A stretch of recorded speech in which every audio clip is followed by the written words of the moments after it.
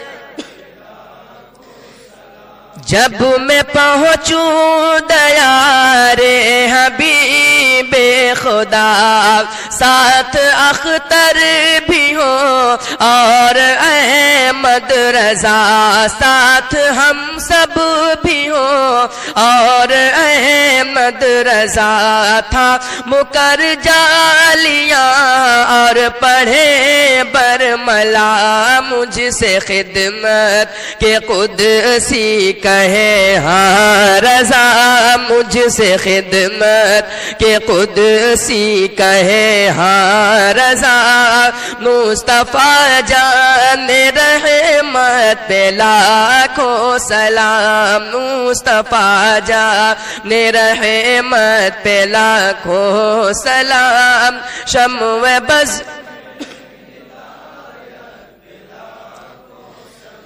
ہم نے جانا نہ تھا آپ کا مرتبہ، ایک ولی نے مگر ہم پہ ایسا کیا، سرمہ عشق آنکھوں میں پہنا دیا، ڈال دی قلب میں عظمت مصطفیٰ، ڈال دی قلب میں عظمت مصطفیٰ، سیدی اعلی حضرت پہ لاکھوں سلام، مصطفیٰ جان رہے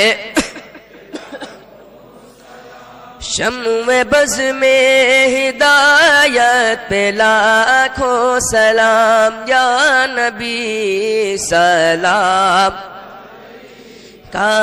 یا رسول سلام علیکہ، یا حبیب سلام علیکہ، صلوات اللہ علیکہ، حبیبی یا رسول اللہ مصطفیٰ خیر الورا ہو مالک ہر دو سرا ہو کیوں رضا مشکل سے ڈریے جب نبی مشکل کوشا ہو یا نبی سلام علیکہ یا رسول سلام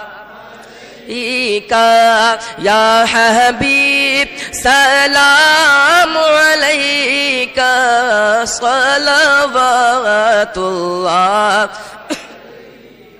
حبیب یا رسول اللہ رحمتوں کے تاج والے آسیوں کے لاج والے عرش کی معراج والے دو جہاں کے راج والے